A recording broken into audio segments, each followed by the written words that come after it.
On va retrouver Rémi Dumont qui est avec les supporters parisiens. Rémi, je le disais, ils ont été nombreux, hein.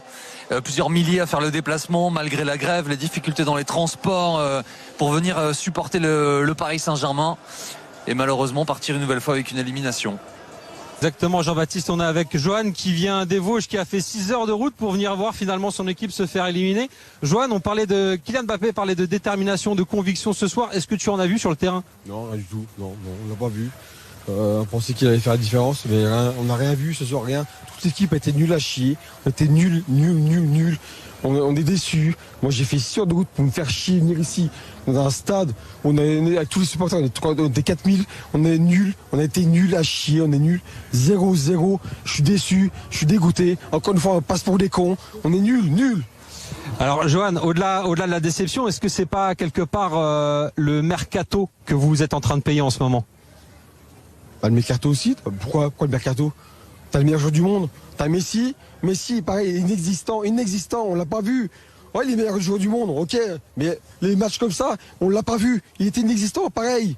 On l'a pas vu, le mec. Putain, sérieux, on était nuls, on est éliminés. Voilà, encore une fois, saison de merde.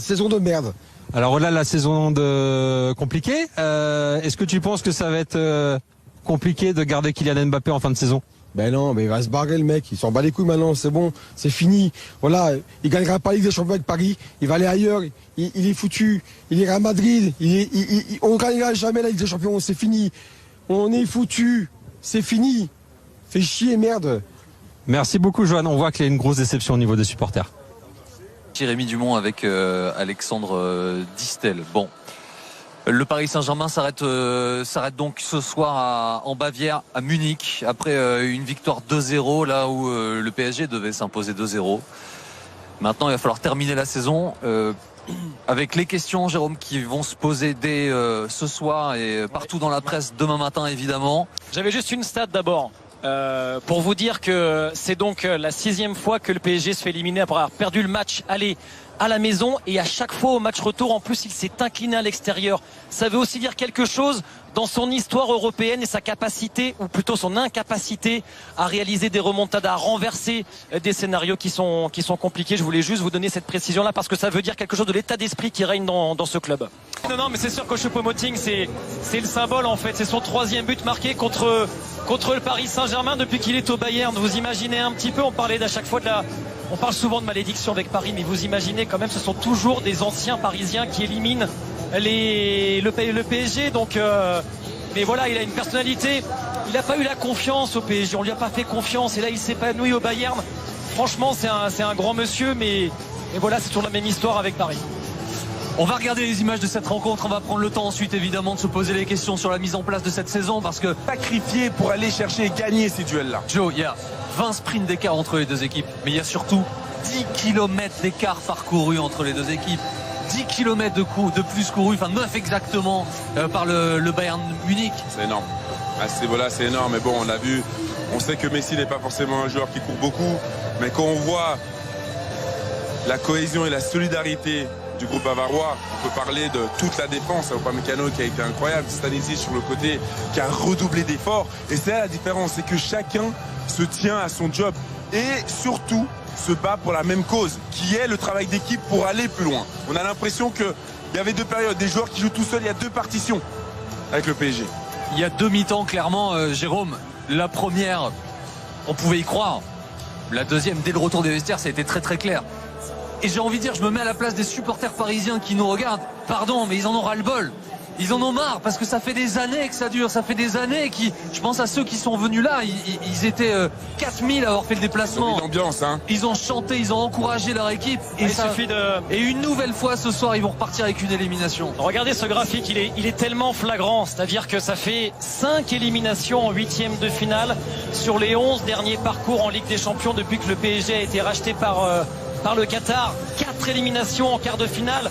On a vibré, il y a eu une finale, il y a eu une demi, mais c'est trop peu pour un club qui ambitionne de remporter le trophée. Le Bayern accumule les présences en quart, en demi. Tous les grands clubs, le Real, le Barça, ont une permanence au très haut niveau. Et à Paris, on n'a pas réussi à passer ce cap. Et là, il faut se poser les questions. Qu'est-ce qui manque alors? Enfin, à un moment donné, là, il faut poser les questions. Maintenant, c'est trop tard, c'est éliminé. Qu'est-ce qui manque, Joe? Cette saison, c'est l'effectif. On en parlait avant, c'est l'effectif, c'est la profondeur de banc, c'est aussi la qualité des choix du recrutement. C'est-à-dire qu'on choisit des joueurs comme les Génériens contre Soler ou Fabien Ruiz, Vitinha qui n'ont pas été trop mal parce que l'effectif aujourd'hui n'a pas été bon. Mais quand on regarde la pertinence des choix des joueurs, c'est là où ça manque et ça pêche. On ne peut pas remplacer et qu'on regarde, et Jérôme le disait justement, on regarde la profondeur de banc. Tu sors Davis, il y a Cancelo qui rentre, tu sors, je sais pas, Choupo-Moting, c'est Mané qui rentre, Nabri, Sané. Regarde, et c'est quand tu veux prétendre à une grande compétition, tu as besoin d'avoir des joueurs de qualité confirmée. Donc c'est la profondeur de banc. Pour moi, c'est l'effectif, c'est la qualité de l'effectif. Ils ont eu les occasions, hein, le Paris Saint-Germain. Il y a eu des situations. Malheureusement, il manque des réussites et ils n'ont pas réussi à tirer profit de ce genre d'occasion-là. Mais il a manqué de la verticalité. Tu sais, c'est trop lent. On récupère un ballon, c'est trop long, ça part à droite et à gauche. Et il a manqué de profondeur aussi. On plaignait la profondeur au match aller. Ouais. On ne l'a pas retrouvé ce soir. Jérôme, ça fait plusieurs années qu'on fait ça ensemble. Est-ce que toi, vraiment, dis-moi, il y a un élément récurrent, enfin je ne sais pas quel peut être le bilan. Je suis un peu, tu l'entends la façon dont je te pose la question, mais je suis un peu désarmé. Sans doute comme des supporters de Paris qui nous regardent ce soir. On a du mal à analyser, à comprendre pourquoi tous les ans c'est la même chose. Parce que c'est une question d'ADN en fait. L'ADN du Real de renverser les situations. Quand ils mettent le maillot du Real, ils deviennent des super-héros. L'ADN du PSG, en fait, c'est un ADN de mauvaise gestion des émotions, c'est un ADN de fébrilité, c'est un ADN où on perd ses moyens, on commet trop d'erreurs. Et après, moi, j'ai pas envie de tirer sur l'ambulance parce que voilà, mais il y a un vrai problème dans la construction de l'effectif cette saison. Paris, clairement, c'est amoindri. Il faut dire les choses à l'intersaison dernière. Et donc, la responsabilité, pour moi, c'est pas Christophe Galtier parce que certains vont lui tomber dessus. Le responsable, pour moi, c'est Luis Campos. C'est lui qui a construit l'effectif. Et aujourd'hui, l'effectif, il n'est pas au niveau, il est trop faible pour espérer aller dans ces sphères-là. Il faut des joueurs confirmés, des joueurs de très haut niveau, des joueurs où il n'y a peut-être pas trop de têtes qui dépassent. Et puis voilà, et puis il faut aussi être porté par un souffle. Et aujourd'hui, il n'y avait pas de souffle. Il était où? Alors justement, supplément d'âme. Et l'illustration, on va le voir là à l'antenne, la deuxième mi-temps. C'est-à-dire que le moment, Joe, où le Paris Saint-Germain doit accélérer, doit mettre tous les ingrédients demandés par Christophe Galtier à notre micro avant le match, ce moment précis, Paris s'est effondré. On n'est jamais arrivé, on n'est jamais arrivé, surtout que Paris est mené. Et au contraire, c'est le Bayern qui est sorti beaucoup plus conquérant en deuxième période, qui a eu action sur action, vague sur vague. Ces actions, on va les voir. Ils ont été débordés, Paris. Ils ont été débordés, mais de nouveau, il y avait une solidarité qu'on a très peu vue. On le voit, les deux ici qui travaillent et qui faut reculer le bloc, mais ça a un manque d'armes. Un manque de rage, un manque d'agressivité. À ce niveau-là, ça paye cash. Je parlais de supplément d'âme aussi, mais je vise aussi un joueur qui est mon idole absolue, c'est Lionel Messi. Très clairement, il est plus investi dans le projet parisien. Donc à un moment donné, si Paris veut progresser, Paris va devoir avoir des joueurs qui sont investis, qui aiment ce maillot, qui ont envie de le défendre.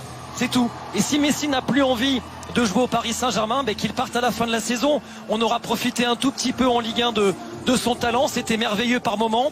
Mais là, franchement, très clairement, c'est même embarrassant en fait. En fait, on a du mal à comprendre, Joe, comment des joueurs de ce niveau peuvent passer à ce point à travers un rendez-vous aussi important. On voit les actions, Messi s'est fait bouger dans quasiment tous les duels, sauf à un moment où il a un contre favorable. Oui.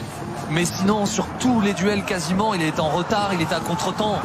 Tu sais, JB, pour nuancer tes propos, j'ai commenté la finale de la Coupe du Monde, où Messi, justement, a été champion du monde avec l'Argentine. Mais Messi vibrait pour ce moment. Ouais. J'ai pas l'impression qu'il vibre ici au PSG sur le terrain. J'ai pas l'impression qu'il va s'arracher pour aller dans les duels, pour essayer d'amener le PSG, pour lequel il pourrait être aussi un pionnier pour essayer d'amener une Ligue des Champions. J'ai pas cette impression-là. Et c'est vrai qu'il est dépassé. On a vu, il a beaucoup glissé aussi. Il a essayé par moments. Il y a toujours cette passe majestueuse dans la profondeur. Mais il a été à contre-temps ce soir, comme comme beaucoup de Parisiens. Mais c'est vrai qu'on attend plus de ces joueurs-là. On attend plus de ces joueurs-là qui sont confirmés et qui ont surtout l'expérience des grands moments. On le sait évidemment que Lionel Messi n'a plus le supplément d'âme qu'il avait à l'époque du Barça ou qu'il avait quand il portait le maillot de l'Argentine. Et ce qui est intéressant aussi après, il me semble que la connexion des deux est très intéressante. Quand l'autre brille, l'un peut briller aussi. Et ce soir, les deux n'ont pas été bons. Et c'est vrai que la profondeur que normalement Kylian Mbappé propose, il n'a pas forcément eu les espaces, ou il ne l'a pas forcément proposé. Et il n'y avait pas beaucoup non plus d'espace pour Messi, pour essayer justement d'allonger, de faire reculer cette défense. On va revenir sur Mbappé et sa performance dans un instant, mais à Mbappé soit bloqué, et ça a été fait. Et c'est vrai qu'après, quand tu touches peu de ballons, c'est compliqué d'être juste tout le temps. Et tu peux pas demander non plus à Kylian Mbappé de sauver le Paris Saint-Germain en permanence. Il le fait tellement souvent. Donc il a aussi besoin que les autres viennent au relais de temps en temps. Il a tellement été fantastique sous le maillot du PSG, Mbappé. Après, voilà, il est en fait là où on peut lui en vouloir, c'est juste sur les deux premières occasions. En fait, on en a parlé avec Johan à la mi-temps, c'est que mauvais contrôle. Voilà, exactement. Mauvais contrôle, ouais. Alors, je sais que, et je vais le dire une dernière fois, mais je sais qu'il sera sans doute question de la pelouse dans les interviews des joueurs, etc. C'est vrai. Alors, on est dessus. Elle n'était pas bonne ce soir, mais le Bayern jouait sur la même pelouse. Hein. Oui. Donc à la fin, ça pourra pas non plus être une excuse pour justifier ce qui s'est passé ce soir au Paris Saint-Germain. Bon, un mot du match de Marco Verratti aussi. Là, on attendait beaucoup du retour de l'Italien. Et ton visage et ta réaction disent là aussi beaucoup de ce qui s'est passé. Hein.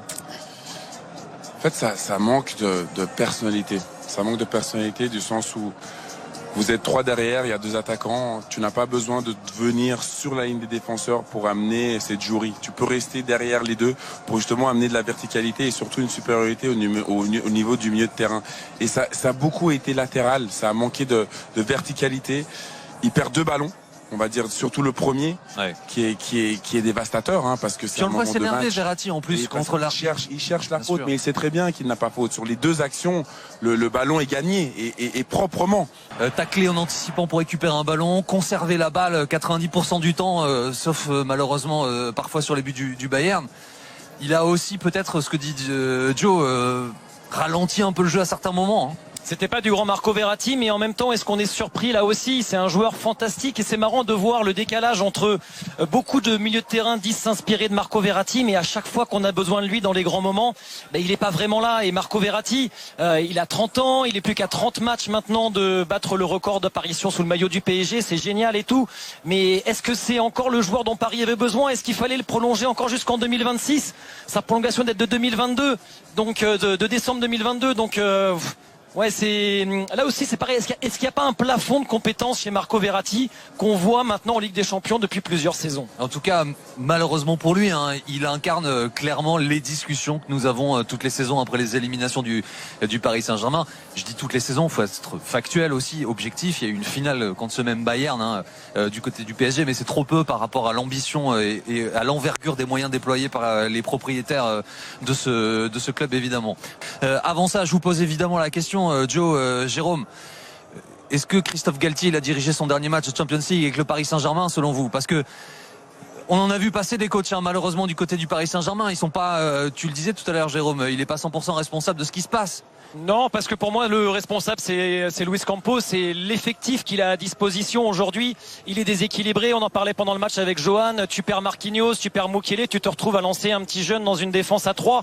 Même s'il a fait son match, Bichabou il a été vraiment très très bon et bravo à lui. Mais il y a un problème de construction d'effectifs. Je suis pas sûr que le problème vienne de Christophe Galtier personnellement. Après, est-ce qu'il a la dimension pour emmener ce club à la victoire en finale? Là aussi, j'ai une interrogation. Mais après, la question de la dimension que pose Jérôme, je veux dire, elle peut être aussi nuancée par le fait que Ancelotti est venu et s'est fait sortir, que Tourelle est venu, s'est fait sortir et pourtant est allé gagner la Champions League 6 mois après avec Chelsea. Est-ce que c'est vraiment le coach le problème, Joe? C'est une très bonne question. On a l'impression que au-dessus, il y a aussi un vrai problème. Hein. On a cette demande de résultats instantanés. Il n'y a pas vraiment de patience ou de projet. C'est-à-dire que il y a des équipes. Ça fait plus de 10 ans. Hein, non, mais quand je dis de projet, mais ça veut dire que c'est des coachs qui changent à chaque fois. On a eu Tourelle, on lui fait pas forcément confiance parce qu'on n'est pas content par rapport à qu'il ne gagne pas la Champions League directement, mais il la gagne directement derrière avec Chelsea. Donc en fait, est-ce que c'est pas l'environnement qui est un petit peu, j'ai pas envie d'utiliser un mot trop dur, mais un peu toxique sur le niveau où justement chaque coach vient, ou même des joueurs qui sont pas performants ici. On voit à l'image d'Eric Choupo-Moting qui est la risée du club, mais pourtant qui passe pour aller en quart de finale. Donc attention, c'est-à-dire qu'à un moment donné, oui, on est le Paris Saint-Germain, oui, c'est un grand club qui vend beaucoup de maillots et tout ça, mais au niveau des résultats hors championnat de France, c'est un peu compliqué. On aura une réponse d'ailleurs, messieurs, on aura une réponse cet été. Bien sûr. On va savoir si Messi s'en va, si Neymar est vendu. Est-ce qu'on va enfin construire une équipe pour gagner la Ligue des Champions ou est-ce qu'on va construire une équipe pour devenir la franchise la plus connue dans le monde? Ça me fait penser à ce qu'a dit Oliver Kahn hier dans le journal L'Équipe. Il a parlé, le sportif chez nous sera toujours la priorité. Est-ce qu'elle l'est au Paris Saint-Germain? C'est toute la question. Wesh les footix, vous allez bien?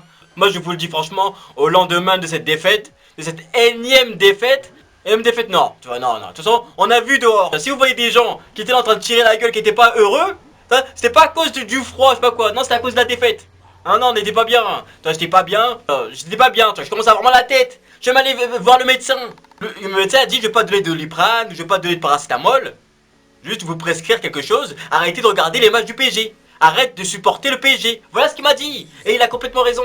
Là, on va parler de l'analyse tactique. Tu vois, donc on va être un peu plus sérieux, tu vois. Mais franchement, notre plan de jeu, notre composition était bien derrière, mais devant.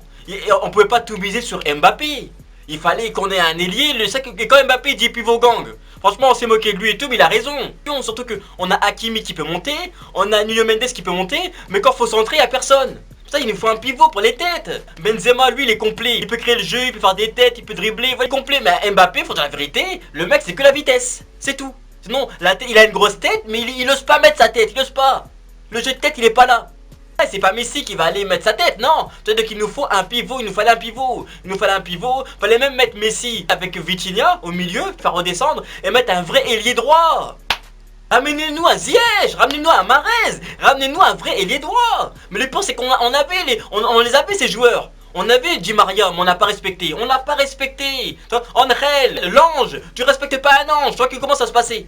Non mais on l'a pas respecté. On avait aussi Choupo-Moting comme pivot, on l'a pas respecté. Faut dire la vérité. Bah là il s'est vengé.